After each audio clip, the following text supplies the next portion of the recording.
wabarakatuh. Perkenalkan, nama saya Intan Putri Nurhaliza dengan NIM 220 40 11 40 102 dari kelas PGSDC 2022. Dalam video ini, saya akan menyampaikan tugas mata kuliah Pendidikan Kewarganegaraan dengan dosen pengampu Bapak Ludovicus Bomaswadu, SPD MPD. Dalam video ini, saya akan mereview pertemuan 4, 5, dan 6 dengan materi yang pertama, identitas nasional, yang kedua, integrasi nasional, serta yang ketiga, nilai dan norma konstitusi. Oke, pada pembahasan pertama, yaitu saya akan mereview materi identitas nasional. Identitas nasional memiliki dua kata dasar, yaitu identitas dan nasional. Identitas merupakan suatu ciri atau karakteristik tertentu yang membedakan dengan yang satu dan yang lainnya. Sedangkan nasional yang berasal dari kata nation yang artinya bangsa yang menunjukkan kesatuan kultural tertentu serta memiliki pandangan, cita-cita, dan ideologi bersama. Jadi, identitas nasional adalah suatu ciri yang dimiliki suatu bangsa yang membedakan bangsa tersebut dengan bangsa yang lainnya. Dalam Kamus Besar Bahasa Indonesia, identitas berarti ciri-ciri atau keadaan khusus seseorang atau jati diri. Identitas merujuk pada ciri atau penanda yang dimiliki seseorang, baik pribadi ataupun kelompok. Penanda pribadi seperti kartu tanda penduduk, ID card, SIM, kartu pelajar, dan kartu mahasiswa. Setiap bangsa di seluruh dunia memiliki identitas yang berbeda-beda. Identitas bangsa Indonesia yang membedakan dengan bangsa lain yaitu Indonesia kaya akan suku, budaya, agama, serta bahasa yang beragam, serta diakuinya oleh Pancasila dan Undang-Undang Dasar Negara Republik Indonesia tahun 1945 yang kaya akan kepulauan dan kelautan. Dalam pembahasan selanjutnya, kita akan mengkaji tentang karakteristik identitas nasional sebagai penjelma nilai-nilai budaya yang ada di Indonesia. Contoh, karakteristik identitas nasional bangsa Indonesia yaitu pertama, bendera sang merah putih sebagai bendera negara Indonesia. Kedua, bahasa Indonesia yaitu sebagai bahasa nasional pemersatu bangsa. Ketiga, lambang negara yaitu Garuda Pancasila. Keempat, semboyan Bhinneka Tunggal Ika. Kelima, memiliki konstitusi hukum yaitu UUD 1945. Keenam, memiliki lagu kebangsaan yaitu Indonesia Raya. Karakteristik tersebutlah yang membedakan identitas nasional negara Indonesia dengan negara yang lain. Kita sebagai warga negara Indonesia tidak boleh menyalahgunakan identitas nasional yang kita miliki. Seharusnya kita menjaga dan menjunjung tinggi ciri karakteristik identitas nasional yang kita miliki. Oke, pada pembahasan selanjutnya yaitu faktor-faktor pendukung lahirnya identitas nasional, yaitu berasal dari sejarah dan budaya Indonesia. Faktor pertama yaitu objektif, berasal dari geografis, wilayah yang dimiliki oleh bangsa Indonesia yang terdiri dari beribu-ribu pulau yang disebut sebagai negara kepulauan atau Nusantara. Faktor kedua yaitu ekologis, kondisi lingkungan Indonesia yang letaknya sangat strategis berada pada jalur perdagangan dunia diharapkan mampu mengembangkan dalam sektor ekonomi dan kelautan yang kaya. Dan faktor yang ketiga yaitu faktor demografi. Faktor demografi tentang kependudukan yang tersebar di Indonesia dengan kurang lebih 200 jiwa yang ada di Indonesia mampu menerapkan faktor geografis dan ekologis dalam kehidupan sehari-hari agar wilayah Indonesia tetap terjaga. serta tidak merugikan pihak yang satu dan yang lain untuk menuju Indonesia yang maju.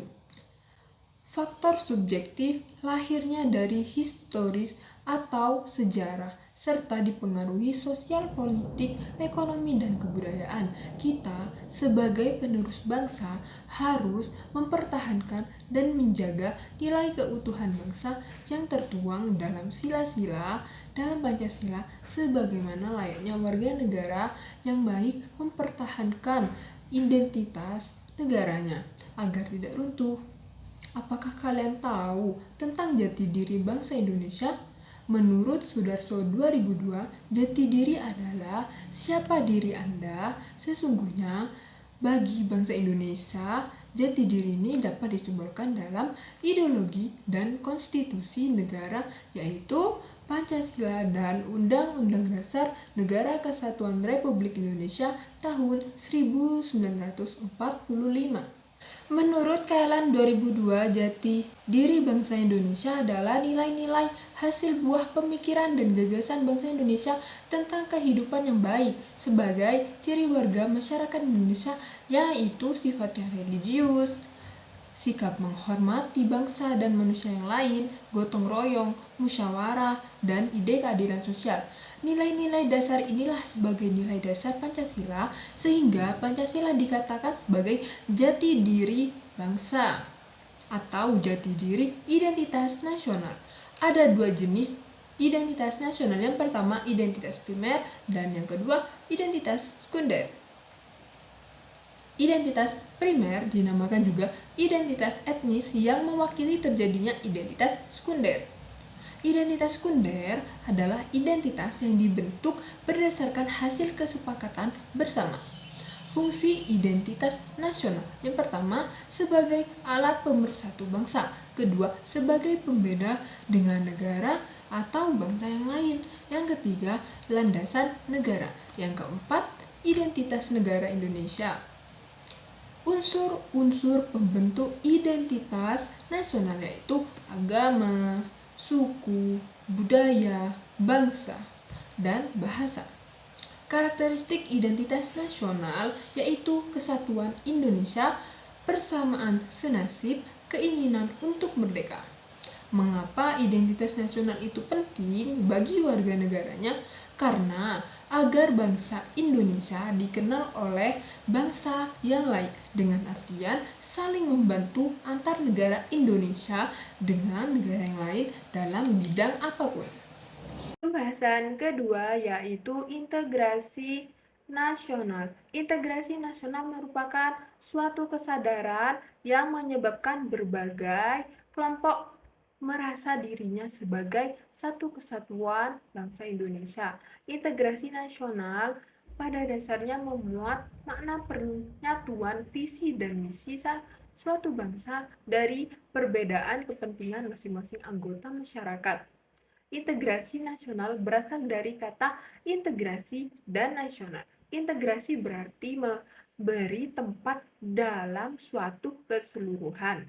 Dalam Kamus Besar Bahasa Indonesia, integrasi berarti pembauran hingga menjadi kesatuan yang bulat dan utuh. Kata nasional berasal dari kata nation dalam bahasa Inggris yang berarti bangsa sebagai persekutuan hidup manusia. 3 masalah besar dalam integrasi nasional. Yang pertama, pembauran bangsa. Yang kedua, kerukunan antar umat beragama dan aliran. Yang ketiga, perubahan nilai-nilai.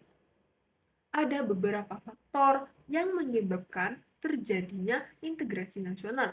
Yang pertama, adanya rasa senasib dan seperjuangan. Yang kedua, ideologi nasional yaitu Pancasila. Yang ketiga, adanya tekad dan keinginan untuk kembali bersatu dalam kemajemukan di Indonesia. Yang keempat, kebersamaan dalam masyarakat untuk menghadapi ancaman negatif globalisasi. Yang kelima, konflik yang terjadi di tengah masyarakat. Yang keenam, adanya pemaksaan unsur-unsur kebudayaan dari suku bangsa yang lain. Yang ketujuh, adanya fanatisme terhadap sesuatu yang berlebihan. Yang kedelapan, adanya dominasi dari salah satu suku bangsa. Yang kesembilan, adanya permusuhan antar suku adat. Integrasi nasional merupakan proses mempersatukan bagian-bagian unsur atau elemen yang terpisah dari masyarakat menjadi satu, lebih bulat hingga menjadi satu nasional atau bangsa. Jenis-jenis integrasi mencakup yang pertama integrasi bangsa, contohnya berkumpulnya kelompok budaya di seluruh Indonesia. Yang kedua, integrasi wilayah, menyatukan wilayah negara Indonesia. Yang ketiga, integrasi nilai, contohnya pemerintah harus mampu memberikan aspirasinya sebagai pemimpin yang mensejarahkan warganya. Yang keempat, integrasi elit massa, contohnya berkumpulnya para warga muslim untuk mengadakan kegiatan rutin seperti pengajian. Yang kelima, integrasi tingkah laku atau perilaku integratif, contohnya orang yang bekerja di suatu pabrik yang memiliki tujuan sama, yaitu untuk mendapatkan peluang kerja. Dimensi integrasi mencakup integrasi vertikal dan horizontal, sedangkan aspek integrasi meliputi aspek politik, ekonomi, dan sosial budaya. Dalam realitas nasional, integrasi nasional dapat dilihat dari tiga aspek, yakni aspek politik, ekonomi, dan sosial budaya. Dari aspek politik, lazim disebut sebagai integrasi politik. Aspek ekonomi, integrasi ekonomi, yakni saling ketergantungan ekonomi antar daerah yang bekerja sama secara sinergi. Dan aspek sosial budaya atau disebut integrasi sosial budaya, yakni hubungan antar suku, lapisan, dan golongan. Integrasi berkebalikan dengan disintegrasi. Jika integrasi menyiratkan adanya keterpaduan, kesatuan, dan kesepakatan atau konsensus, sedangkan disintegrasi menyiratkan adanya keterpecahan, pertentangan, dan konflik. Pengaruh ketimpangan sosial yaitu menyebabkan disintegrasi bangsa. Beberapa penyebab dari ketimpangan sosial pada permasalahan tersebut yaitu menciptakan kecemburuan sosial antar masyarakat yang tinggal di desa terhadap masyarakat yang tinggal di kota. Pembatasan hubungan di dalam masyarakat seperti antara orang kaya dan orang miskin, masyarakat yang tinggal di kota tidak mau bergaul dengan masyarakat yang tinggal di daerah desa, menciptakan ketidakadilan sosial di masyarakat seperti masyarakat tidak mau tinggal di daerah yang kumuh, sedangkan masyarakat yang kaya mampu tinggal di gedung-gedung yang mewah di ibu kota, menyebabkan garis kemiskinan negara meningkat. Faktor yang menyebabkan ketimpangan antara masyarakat yang tinggal di daerah kota dengan masyarakat yang tinggal di daerah desa yaitu faktor struktural berkaitan dengan kebijakan pemerintah yang terkait dengan pembangunan yang masih belum merata. Oleh karena itu, kebijakan pemerintah harus bersifat adil dan merata terhadap seluruh lapisan masyarakat baik di desa dan di kota, serta tidak adanya ketimpangan sosial antara masyarakat yang tinggal di desa dan di kota. Hal ini disebabkan karena tidak stabilnya keuangan negara karena penerimaan negara yang belum memadai. Upaya yang harus dilakukan pemerintah mengupayakan membangun pemukiman warga secara merata dan tidak adanya perbedaan antara warga yang tinggal di daerah desa maupun di kota. Dasar historis, yuridis, sosiologis, dinamika dari tantangan integrasi nasional. Ada 3 model integrasi nasional dalam sejarah perkembangan integrasi di Indonesia, yaitu pertama, model integrasi Imperium Majapahit, kedua, model integrasi kolonial, yang ketiga, model integrasi nasional Indonesia. Oke, pada pembahasan pertama yaitu model integrasi Imperium. Imperium ini bersifat kemaharajaan, berstruktur konsentris. Konsentris pertama yaitu wilayah inti kerajaan Nagaragung, Pulau Jawa dan Madura yang diperintah langsung oleh raja dan saudara-saudaranya. Konsentris kedua, wilayah di luar Jawa, mancanegara dan pasisiran merupakan kerajaan otonom. Konsentris ketiga, tanah sabrang adalah negara sahabat di mana Majapahit menjalin hubungan diplomatik yang berhubungan dagang antara lain dengan Champa, Kamboja, Ayudhya-pura atau disebut dengan Thailand. Pada pembahasan kedua, model integrasi kolonial ini lebih tepatnya disebut wilayah Hindia Belanda. Baru sepenuhnya pada abad ke-20 dengan wilayah yang terentang dari Sabang sampai Merauke. Yang ketiga, model integrasi nasional Indonesia merupakan proses berintegrasinya bangsa Indonesia sejak bernegara merdeka pada tahun 1945. Faktor-faktor yang menentukan tingkat integrasi suatu bangsa yaitu adanya ancaman dari luar, gaya politik kepemimpinan, kekuatan lembaga politik, ideologi nasional, dan kesepakatan pembangunan ekonomi. Upaya pembangunan integrasi nasional harus terus-menerus dilakukan adanya banyak perkembangan. Upaya membangun integrasi nasional harus terus-menerus dilakukan. Dapat banyak perkembangan dan dinamika dari integrasi yang terjadi di Indonesia. Contoh integrasi nasional yang pertama, integrasi nasional pada tanggal 15 Agustus 2005, Mauri GAM pemerintah Indonesia berhasil secara damai mengajak Gerakan Aceh Merdeka atau GAM untuk kembali bergabung dan setia memegang teguh kedaulatan bersama Negara Kesatuan Republik Indonesia (NKRI). Dalam peristiwa ini, di kehidupan sehari-hari seperti lunturnya nilai-nilai luhur dalam praktik kehidupan berbangsa dan bernegara. Yang pertama, lunturnya nilai luhur di dalam praktik kehidupan bangsa dan negara. Contoh runtuhnya nilai gotong royong, kepatuhan hukum, dan taat membayar pajak, kesantunan, serta peduli antar sesama rakyat. Yang kedua, nilai-nilai Pancasila masih belum menjadi acuan sikap dalam kehidupan sehari-hari, seperti menyontek, plagiat, tidak disiplin, malas, merokok di tempat umum, dan membuang sampah sembarangan. Yang ketiga, rasa nasionalisme yang luntur dan memudar, lebih mencintai dan mengagungkan bangsa lain dan tidak bangsa atas prestasi yang dimiliki bangsa sendiri. Yang keempat, lebih bangga menggunakan produk luar negeri daripada produk dalam negeri. Itulah tantangan negara Indonesia dalam integrasi bangsa. Jadi, kita sebagai warga negara Indonesia tidak boleh melupakan nilai luhur Pancasila serta lebih baik memakai produk dalam negeri.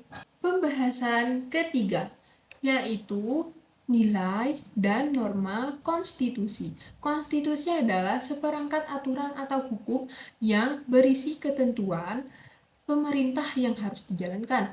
Disebut juga hukum dasar yang dijadikan pegangan hidup dan menyelenggarakan suatu negara. Konsep konstitusi dari segi bahasa atau etimologis dalam bahasa Perancis dikenal dengan istilah constitution, dan dalam bahasa Italia digunakan istilah constitutio. Dalam bahasa Inggris digunakan istilah constitution, dalam bahasa Belanda digunakan istilah constitutie. Dalam bahasa Jerman dikenal dengan istilah Verfassung, sedangkan dalam bahasa Arab digunakan dengan istilah Mashrutiyah. Constitutional dalam bahasa Prancis yang berarti pembentukan. Yang dimaksud dengan membentuk di sini adalah membentuk suatu negara.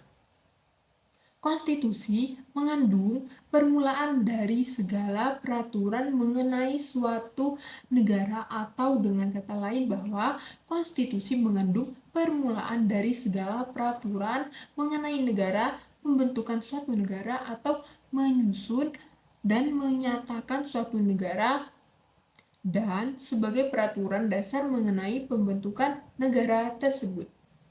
Merujuk pandangan Lord James Buerkle, yang dimaksud dengan konstitusi adalah suatu kerangka negara yang diorganisasikan melalui hukum, yang menetapkan lembaga-lembaga yang tetap dan mengakui fungsi-fungsi dan haknya. Pendek kata bahwa konstitusi itu menurut pandangannya merupakan kerangka negara yang diorganisasikan melalui hukum, yang menetapkan lembaga yang tetap atau permanen, dan yang menetapkan fungsi-fungsi dan hak-hak dari lembaga-lembaga permanen tersebut. Konstitusi berfungsi sebagai konstitusional. Landasan konstitusional adalah landasan berdasarkan konstitusi, baik konstitusi dalam arti luas maupun konstitusi dalam arti sempit. Konstitusi dalam arti luas meliputi undang-undang dasar, undang-undang organik, peraturan perundang-undangan, dan konvensi. Konstitusi dalam arti sempit berupa seperti undang-undang dasar. Konstitusi berfungsi untuk membatasi kekuasaan pemerintah sedemikian rupa sehingga menyelenggarakan kekuasaan tidak bersifat semena-mena. Dengan demikian diharapkan hak-hak warga negaranya akan lebih terlindungi. Konstitusi berfungsi yang pertama, membatasi atau mengendalikan kekuasaan penguasa agar dalam menjalankan kekuasaannya tidak sewenang-wenang terhadap rakyatnya. Yang kedua, memberi suatu rangka dasar hukum bagi perubahan masyarakat yang dicita-citakan tahap berikutnya. Yang ketiga, dijadikan landasan penyelenggaraan negara menurut suatu sistem ketatanegaraan tertentu yang dijunjung tinggi oleh semua warga negaranya. Yang keempat, menjalin hak-hak asasi warga negara. Konstitusi diperlukan untuk membatasi kekuasaan pemerintah atau penguasa negara, pembagian kekuasaan negara, dan memberikan jaminan HAM bagi warga negara. Konstitusi mempunyai materi muatan tentang organisasi negara, HAM, prosedur mengubah undang-undang, kadang-kadang berisi larangan untuk mengubah sifat tertentu dari UUD, cita-cita rakyat, dan asas-asas ideologi negara. Pada awal era reformasi, adanya tuntutan perubahan UUD Negara Kesatuan Republik Indonesia tahun 1945 didasarkan pada pandangan bahwa UUD NKRI 1945 belum cukup memuat landasan bagi kehidupan yang demokratis, pemberdayaan rakyat, dan penghormatan terhadap HAM. Di samping itu, dalam tubuh UUD NKRI 1945 terdapat pasal-pasal yang menimbulkan penafsiran beragam, seperti multitafsir, dan membuka peluang bagi penyelenggara negara yang otoriter, sentralistik, tertutup, dan praktik KKN. Dalam perkembangannya, tuntutan perubahan UUD NKRI 1945 menjadi kebutuhan bersama bangsa Indonesia. Oleh karena itu, MPR melakukan perubahan secara bertahap dan sistematis dalam 4 kali perubahan. Keempat kali perubahan tersebut harus dipahami sebagai satu serangkaian dan satu kesatuan. Dasar pemikiran perubahan UUD NKRI 1945 adalah kekuasaan tertinggi di tangan MPR, kekuasaan yang sangat besar pada presiden, pasal-pasal yang terlalu luas sehingga dapat menimbulkan multitafsir, kewenangan pada presiden untuk mengatur hal-hal penting dengan undang-undang dan rumusan UUD NRI 1945. Tentang semangat penyelenggara negara belum cukup didukung ketentuan konstitusi yang sesuai dengan tuntutan reformasi. Awal proses perubahan UUD NRI 1945 adalah pencabutan ketetapan MPR RI nomor 5 MPR 1983 tentang referendum, pembatasan masa jabatan Presiden dan Wakil Presiden Republik Indonesia, dan ketetapan MPR mengenai hak asasi manusia mengawali perubahan UUD NRI 1945. Dari proses perubahan UUD NRI 1945 dapat diketahui hal-hal sebagai berikut. Yang pertama, perubahan UUD NRI 1945 dilakukan oleh MPR dalam satu kesatuan perubahan yang dilaksanakan dalam 4 tahap, yakni dalam Sidang Umum MPR 1999, Sidang Tahunan MPR 2000, 2001, dan 2002. Yang kedua, hal ini terjadi karena materi perubahan UUD NRI 1945 yang telah disusun secara sistematis dan lengkap pada masa sidang MPR tahun 1999 sampai 2000 tidak seluruhnya dapat dibahas dan diambil putusan. Yang ketiga, hal itu berarti bahwa perubahan UUD NRI 1945 dilaksanakan secara sistematis, berkelanjutan karena senantiasa mengacu dan berpedoman pada materi rancangan yang telah disepakati sebelumnya. UUD NRI 1945 menempati urutan tertinggi dalam jenjang norma hukum di Indonesia. Berdasarkan ketentuan ini, secara normatif undang-undang isinya tidak boleh bertentangan dengan UUD. Jika suatu undang-undang isinya dianggap bertentangan dengan UUD, maka dapat melahirkan masalah konstitusional undang-undang tersebut. Warga negara dapat mengajukan pengujian konstitusionalitas suatu undang-undang kepada Mahkamah Konstitusi. Nah, pada forum diskusi pertemuan ke-6, yaitu apakah semua peraturan bisa disamakan dengan konstitusi. Nah, menurut pendapat saya itu tidak, karena dari segi pengertian dan lingkup yang dituju sudah berbeda. Peraturan konstitusi tidak bisa disamakan. Aturan ialah sebuah perintah yang harus dijalankan serta sangat diperlukan dalam kehidupan manusia, karena dengan adanya peraturan, tindakan manusia dapat dicegah dan bertindak sewajarnya. Sedangkan konstitusi ialah suatu aturan yang mendasar dari suatu negara yang berisi aturan atau hukum demi menjalankan pemerintahannya. Konstitusi berisi tentang jaminan hak asasi manusia dan warga negaranya.